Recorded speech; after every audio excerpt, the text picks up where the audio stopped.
ABC7 Bangor. This is ABC7 News at Noon. Hello, everyone. Coming up on ABC7 News at Noon, why investigators say they'll never know the cause of a deadly fire that killed a man in Stonington. Bangor is considering a proposal that would build a special village to house the homeless. And a new study shows weed killers could be harming the vision and memory of bumblebees. We'll hear about that as well. Thank you so much for joining us today. I'm Craig Colson, sitting in for Susan Farley today. We're going to start things off with a check of the forecast, and it is a very good one. We can expect lots of sunshine today, heading right into the weekend. For more on what we can expect, here's meteorologist Conrad Sapinski. Our first weather today is brought to you by Luigi and Fredericks across from Eastern Maine Medical Center, serving the greater Bangor area for over 65 years. All right, another nice and beautiful start to the day. Mostly clear all across, and then a couple of clouds lingering here and there. But overall, most of the northeast is in the clear. Most of that thicker cloud cover is well offshore, and that's going to continue to stay offshore for us. Dew points are really low the next couple of days, but look what happens by Tuesday into Wednesday. Dew points start to rise slightly, still on that comfortable region, but they do start to rise as more chances of showers arrive. Today, though, sunny skies all across. Breezy conditions, though, but hey, temperatures around 60 degrees, so another warm and beautiful day before we cool down overnight. Still above average with temperatures hovering in those low 40s. Mostly clear skies. There will be some dense fog, especially by the morning hours on Saturday. So take extra precautions if you have anywhere to go during the day, especially in the morning hours. But hey, 65 is a nice rebound of temperatures. Mostly sunny skies sticking around once again. And today we will see lots of sunshine and warm weather. Temperatures in the upper 50s to low 60s. Thank you, Conrad. Not bad for this time of year. Here we are on, October 21st, and temperatures in the mid-60s. I'll take it. Let's get into today's news. Investigators say they'll never know what sparked a deadly fire in Stonington. The damage was simply too severe. It was in August when an explosion tore through the home on Fifield Point. 71-year-old David Crutcher was trapped in the home and was killed. Investigators believe the fire started near some propane storage tanks outside the home, but because little was left of the home, they can't determine what caused the explosion. They do suspect there was some type of flammable liquid inside the home that caused the flames to spread quickly. According to Shannon Moss of the Department of Public Safety, authorities don't suspect foul play or believe anyone else was involved in causing that deadly fire. Former Trump political advisor Steve Bannon received his sentence this morning for criminal contempt of Congress. Appearing before a judge this morning, Bannon was sentenced to 4 months behind bars and must pay a fine of $6,500. Bannon flouted demands for documents and testimony from the panel investigating the January 6th attack on the U.S. Capitol, landing him in hot water. Lawmakers on the House Select Committee wanted to know why he said the day before the siege that all hell is going to break loose tomorrow. Bannon claimed he had immunity because he was working for the president, but Trump's own lawyer said he didn't believe that was the case. The sentencing comes after the committee took the extraordinary step last week to subpoena Trump himself, something panel members said was necessary to get the full story of what happened during and before last year's attack. It's unclear how President Trump will respond to that summons. A Portland man charged with murder in connection with a death in Acadia National Park in June entered a plea in court. 35-year-old Raymond Lester entered a not guilty plea at his arraignment Thursday afternoon. 35-year-old Nicole McKembe died in a hit-and-run incident at the Schoodic Education and Research Center in Winter Harbor. McKembe was leading a Black Excellence retreat at the center at the time of her death. A state police spokesperson says her body was found on a paved walking path on the Schoodic campus. Court records show police found tire tracks leading from a nearby parking lot. Police say Lester had been in a relationship with McKembe, and he was at the retreat as well. The U.S. Marshal Service Violent Offender Task Force arrested Lester in Cancun, Mexico, and returned him to Maine. The Hancock County grand jury indicted him for murder in August. A 14-year-old is facing charges following an alleged assault in Bangor that sent another teen to the hospital this week. Bangor Police Sergeant Jason McCambly says officers were called to the area of Langley Street just before 7:30 Tuesday night for a report of a person being assaulted with a knife. He says when officers arrived, they found a 14-year-old bleeding from his abdomen. The boy was taken to a local hospital to be treated for non-life-threatening injuries. According to McCambly, officers interviewed witnesses but did not find the suspect. They did find a BB gun that is believed to be involved in the crime. And then on Wednesday, Bangor police detectives searched a Bangor home and arrested a 14-year-old male. That boy is now charged with elevated aggravated assault and is being held at the Long Creek Youth Development Center in South Portland.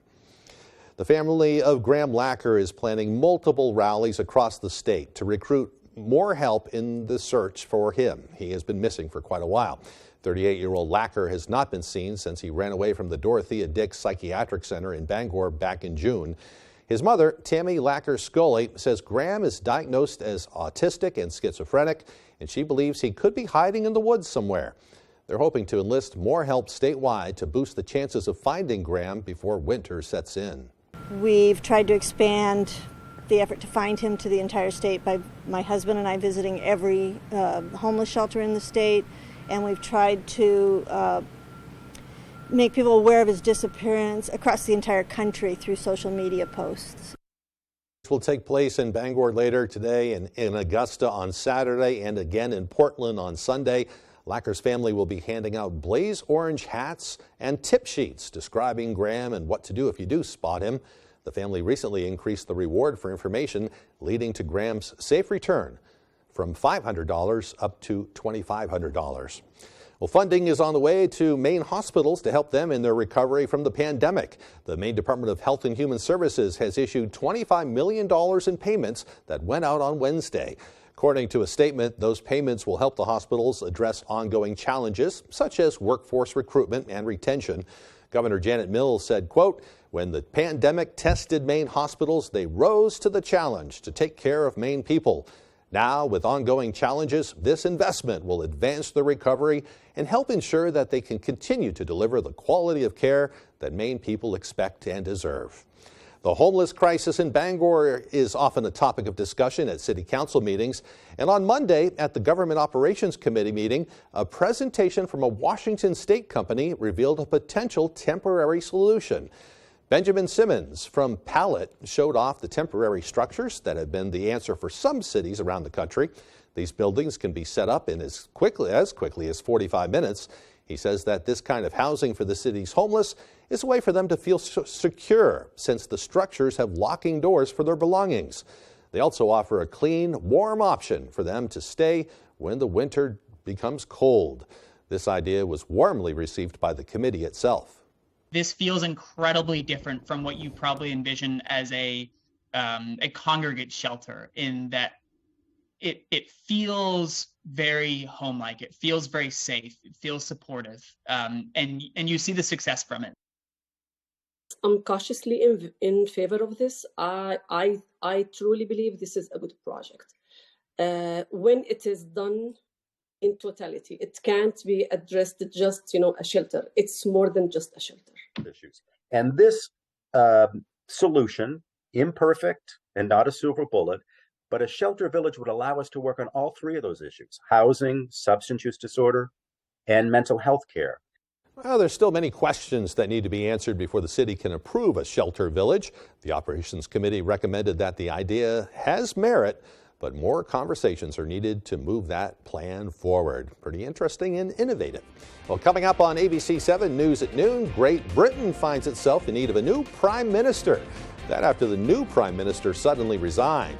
And then later on, a favorite movie will see new life on Broadway. We'll head back to the future and more as ABC 7 News at noon continues. If you're looking to buy or sell a home, chances are you have lots of questions. Norm Prouty has answers. Learn some tips and tricks and explore some beautiful homes on the market. The Norm Prouty and Donnell Baker Real Estate Show, Sunday mornings at 6:30 on ABC 7.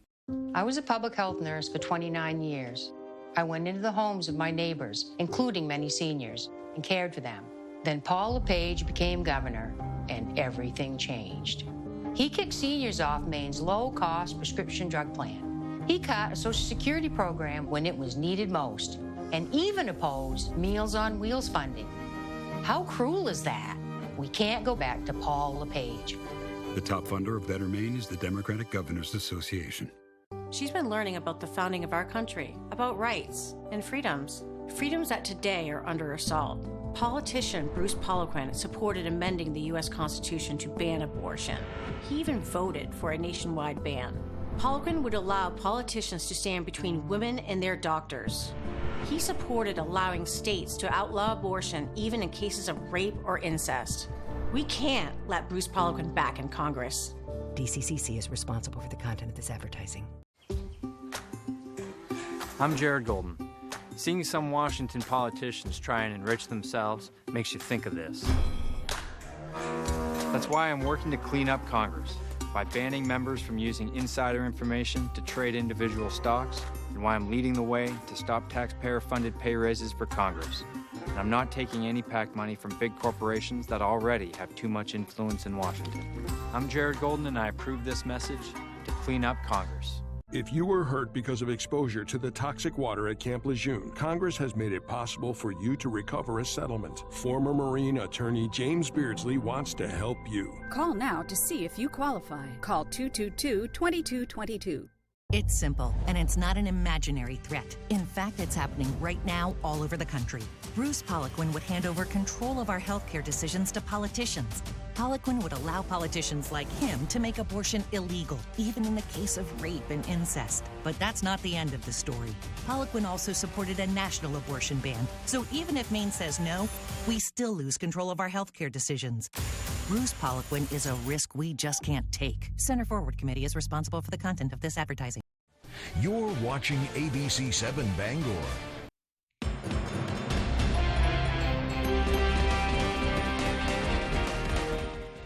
Welcome back, everyone. Now to the legal victory for actor Kevin Spacey, but he's not out of the legal woods just yet. ABC's Andrea Fuji has more.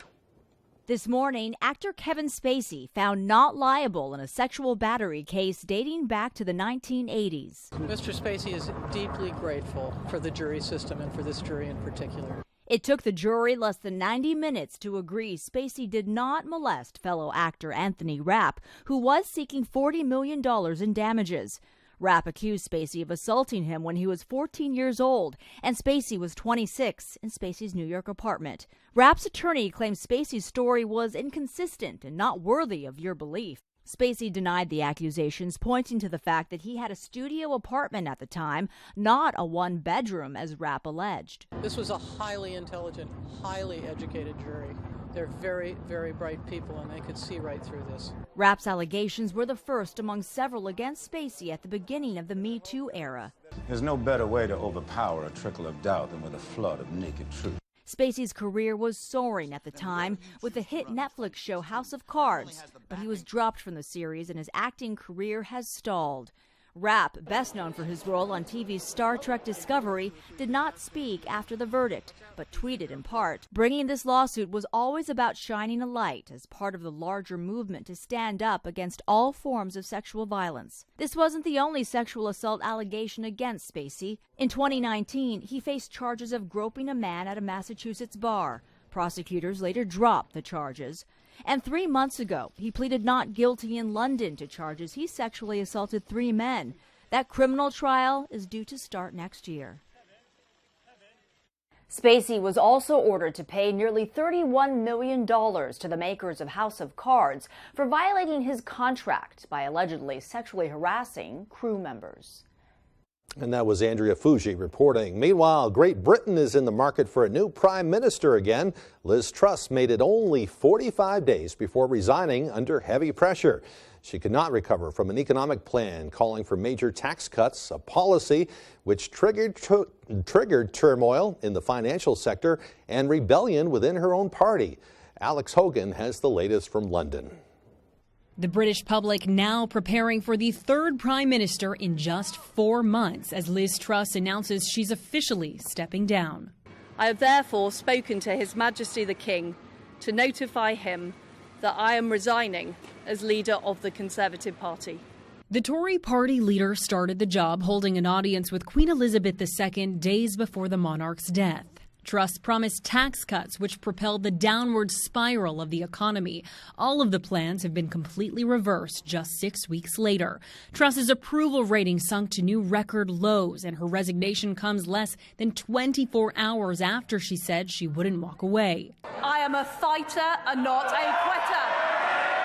Truss will go down in history as the shortest-serving UK Prime Minister in the job for just 44 days. Today, President Biden thanked Truss for her partnership. When asked about the change's impact on the U.S. economy, Biden answered, "I don't think they're that consequential." And just hours after Truss's announcement, the pound began trading higher. Nominations for a new party leader are open until Monday afternoon. Candidates would need the backing of 100 MPs. If Conservatives cannot agree on one, they'll hold a vote by next Friday. Tory party members expected to stand up for the opportunity include Rishi Sunak, the former PM candidate who lost to Truss, and even former Prime Minister Boris Johnson, an idea Liberal politicians want banned given Johnson's scandalous ousting several months ago. Labour Party politicians label these last few months as a revolving door of chaos. They are demanding a general election for the public to pick the next leader as opposed to the party in power. In London, Alex Hogan, Fox News. Well, when we come back, we'll tell you about some of the fun events happening around the area. We'll also have your complete weekend forecast. It's looking pretty good, too. Don't go away. 87,000 new IRS agents. Jared Golden and the Democrats in Congress voted to hire them. They doubled the size of the IRS to seize another $20 billion in new taxes from the middle class. And now Democrats openly threaten to raise taxes again next year. Jared Golden won't stop them. He votes with Biden and Pelosi 83% of the time. It's a war on the middle class, and Jared Golden marches with them. The NRCC is responsible for the content of this advertising. Looking to improve or upgrade your home or place of business? With at-home furniture, appliance, and bedding, and kitchen and bath and flooring, we offer a great selection to do just that. From homeowners to commercial businesses and everything in between, our friendly professionals with more than 50 years of combined experience pride themselves in going above and beyond to work with you every step of the way. And we even offer a full-service appliance repair department. Come and visit us at our Dover Foxcroft or our new Lincoln location. Stop in either location today and see what we can do to make you feel at home. Joe Biden is crushing Maine. And who does Jared Golden support? Golden's backing Biden. Jared Golden said Joe Biden has leadership that the country needs right now. Higher taxes, record inflation, and still Golden's backing Biden. In D.C., Joe Biden relies on Jared Golden's votes. President Joe Biden, I'm asking you to vote for Jared Golden. Jared Golden says he's independent, but anytime it matters, Golden's backing Biden. I'm Bruce Poliquin, and I approve this message. The Biden agenda in Washington is hitting Mainers with historic inflation, and Janet Mills is making things worse. Under Biden and Mills, Mainers will pay 72% more on home heating oil. And with family budgets already stretched to the breaking point, Mills has stretched them even further, imposing a grocery tax that increases monthly bills by $60. Maine families simply can't afford Janet Mills. The top funder of Maine Families First is Thomas Klingenstein. Napa knows how to stay warm, and with 29 locations in Maine, Coastal Auto Parts has just what you need to prepare for any outdoor activity. Lightweight, durable, and designed for comfort, Milwaukee's heat-on-demand jackets and hoodies are perfect for cold weather. And stay warm even longer with a free battery when you purchase any M12 heated gear with Milwaukee's e-rebate program. And while you're here, sign up for Napa Rewards. You'll save more each time you shop. Coastal Auto Parts is owned and operated by a Maine family that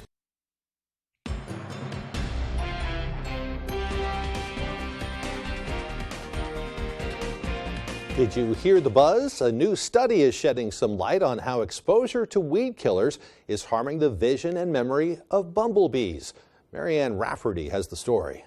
They're one of the world's most important pollinators, but a new study finds the health of bumblebees is under attack, spelling potential trouble for the countless plants and crops they help keep alive. Most of us know honeybees as kind of the most common pollinator bee. But bumblebees are the native pollinators. According to a new study from researchers in Finland, common weed killers made with an active ingredient called glyphosate are negatively impacting the vision and memory of bumblebees. Scientists took 2 groups of bees, exposing one group to a pesticide commonly used on many crops. Both groups were then given a test where 5 colored stations were dotted with a delicious sugar solution, and the other 5 contained a bad-tasting chemical compound. The bees had time to identify which stations contained each liquid. A couple of days later, we tested their memory by challenging them in this memory test, where they were searching for those same colors. The result? Bees that were treated with the herbicide, they didn't remember anything that they learned a couple of days earlier. And control bees, they could still remember most of the rewarding colors. The study claims pesticides can alter a bumblebee's ability to recognize different colors, potentially impairing their ability to locate certain flowers they need to pollinate. And if the bees can't find flowers, they can't get enough pollen for their hive to eat, causing the hive to collapse and die. Marianne Rafferty. All right, now we're going to move on to tell you about some of the exciting events happening up around the area. Let's take a look at our community calendar. Great Scott, the Hit 80. Oh, here we go. Let's talk about this a little bit. The Halloween Holiday Trail will be held at Glenburn Elementary School. That'll be coming up from 4 till 9 p.m. There's also an art show and skate jam at the Bucksport Skate Park. That's coming up at 5:30 p.m. Sounds like a fun event. In Farmington, they're going to have Fright Fest on High Street in Farmington. There will be vendors and lots of fun to be had, some Halloween fun. That'll take place from 7 p.m. until 10 p.m. Shutterson Tales of Pole, we had them on our morning show yesterday. A chance to go see some live theater at 10 Bucks Theater. Moving on now, a kids' Halloween party will be held at the Maine Discovery Museum. And then of course, this weekend, coming up at the Bangor Humane Society, they have the pet portrait mini sessions. They're also trying to stuff a Subaru with lots of supplies to help support the shelter. There's a big craft fair going to be held on the Stetson Road in Exeter.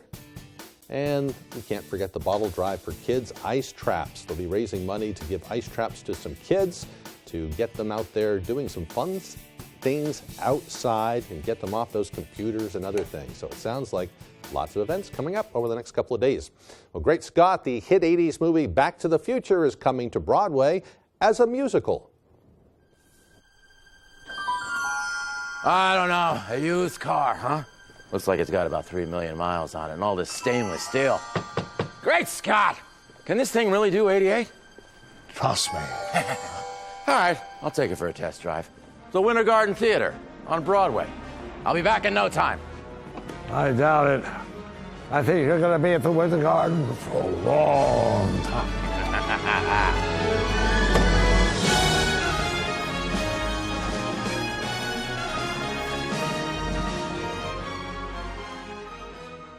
That's right. Back to the Future coming to Broadway in June. If you're a fan of that movie like I am, you may want to get your tickets soon. I bet it will be selling out. All right, when we come back, we'll have a look at that weekend weather forecast. It's looking really nice, too. Don't go away. Senator Joe Baldacci, hardworking, independent, and effective. Joe Baldacci delivered by helping to pass more than $1 billion in direct tax relief for more than 95% of Maine taxpayers. Joe Baldacci delivered by passing laws to support Maine's small businesses across the board that provided tens of millions in direct relief, helping to protect and save thousands of jobs. Joe Baldacci, hardworking, independent, and effective. Delivering results for Bangor and her. The better way to a better window. Renewal by Anderson. Hi everyone, it's Troy Pearl. Prices are going up on everything, but we can help bring your energy costs down. All this month, when you buy 4 of our energy-saving windows, we'll give you a 5th for free, plus an additional $150 off your entire project. For a free in-home consultation, visit rbagreatermaine.com. The better way to a better window. Renewal by Anderson. Did you know that it's possible to buy the wrong type of flooring for your home? Whether you're a do-it-yourselfer or professional contractor, the experts at Don DeKalb Mainwood Floors are here to help, offering solid pro advice from choosing the right material and color to installation. Don DeKalb features the highest quality hardwood flooring sourced from lumber right here in Maine, from Maine traditions. Not only will you get a floor you'll love, you'll get a floor that will last. Don DeKalb Mainwood Floors, buy from the best, forget the rest. 87,000 new IRS agents. Jared Golden and the Democrats in Congress voted to hire them. They doubled the size of the IRS to seize another $20 billion in new taxes from the middle class. And now Democrats openly threaten to raise taxes again next year. Jared Golden won't stop them. He votes with Biden and Pelosi 83% of the time. It's a war on the middle class, and Jared Golden marches with them. The NRCC is responsible for the content of this advertisement.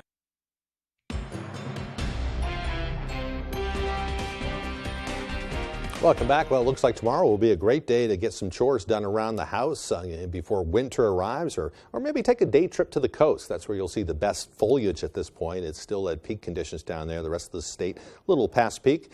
One way or another, though, enjoy the sunshine while we can. Here's Conrad with our full forecast.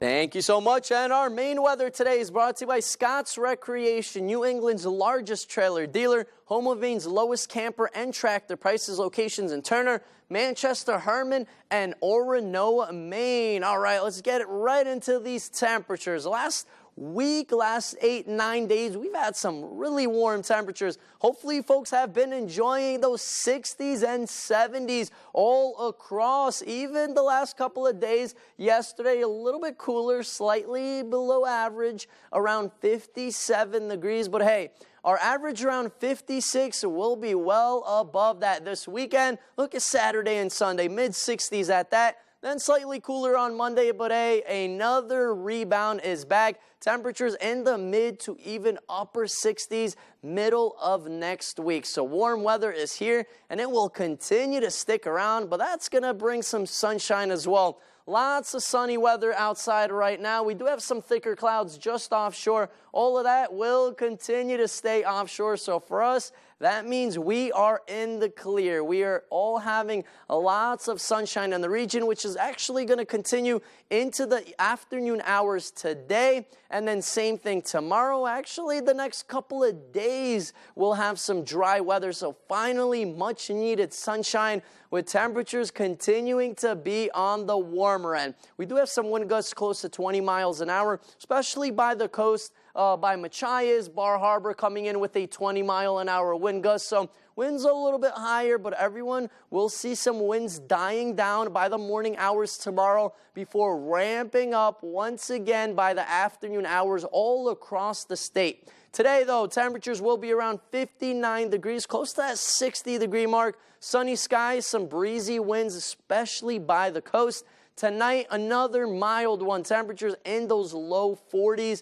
Clear skies and dense fog will be an issue, so leave a little bit extra early if you have anywhere to go by your morning hours tomorrow. But then, hey, there's always a light at the end of the tunnel. Look at these high temperatures. I'm getting hot just thinking about these mid-60s tomorrow. Mostly sunny skies, so really enjoy it while it lasts. And our extended forecast outlook does show an absolutely beautiful weekend. Temperatures in the mid-60s with lots of sunshine before more chances of showers by Monday. All right. Thank you, Conrad. We'll be right back.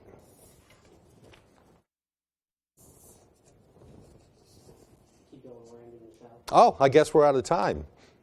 I guess we'll wrap it up then. I guess that's all the time we have for you at this hour. We do thank you for joining us.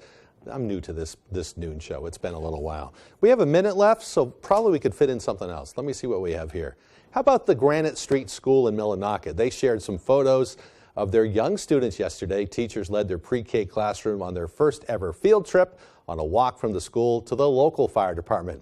This was in order to accompany their lessons on Fire Safety Prevention Week. It was a busy day. They were even lucky enough to witness the firefighters in action as they received a dispatch call for help. It looks like they had a good time on their field trip.